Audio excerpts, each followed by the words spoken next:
こんにちは。日本語学習チャンネルビューティフルフレンズ日本語教師のやすいです。今日の動画はあいにく、幸いについて紹介します。まず、あいにくです。あいにくは期待していた通りにならず残念だという気持ちの時に使います。例えば、今日は友達とキャンプに行く予定だったが、あいにく雨が降ってきた。今日は友達とキャンプに行く予定だったが、あいにく雨が降ってきた。これはキャンプに行くことを期待していたが、雨が降ってきて残念だという意味です。他には仕事帰りにケーキを買いに行ったら、あいにく定休日だった。仕事帰りにケーキを買いに行ったら、あいにく定休日だった。これはケーキを買いたかったのに定休日だったので買えなくて残念だったという意味です。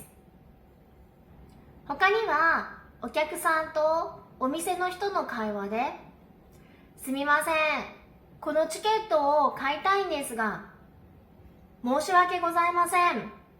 あいにくですが、このチケットは売り切れてしまいました。すみません、このチケットを買いたいんですが、申し訳ございません。あいにくですが、このチケットは売り切れてしまいました。これはチケットが売り切れたので、お店の人がお客さんの希望に応えられなくて残念だという気持ちです。このようにあいにくは期待していた通りにならなくて残念だと思う時に使いますが、3つ目の例文のように相手の期待に応えられなくて残念だという時にも使います。あいにくはビジネスのシーンでも使えますので、ぜひ使ってみてください。次に幸いです。幸いはちょうどよく、幸せなことに、都合よくという意味があります。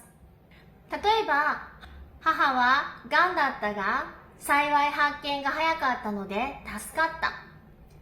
母はがんだったが幸い発見が早かったので助かった。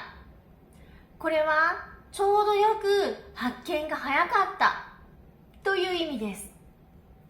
他には、私の資料がプロジェクトのお役に立てれば幸いです。私の資料がプロジェクトのお役に立てれば幸いです。これは相手の役に立てれば嬉しい、幸せだという気持ちの時に使います。幸いにはもう一つ、相手に何々してくれると嬉しいという意味があります。例えば、またお会いできれば幸いです。またお会いできれば幸いです。これはまた会ってくれると嬉しいですという意味です。あいにくは残念だという気持ち。幸いはちょうどよかったや相手に何々してくれると嬉しいという気持ちの時に使います。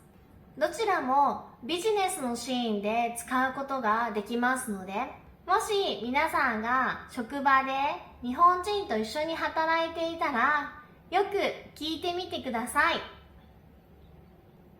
いつもこのチャンネルを見てくれてありがとうございます。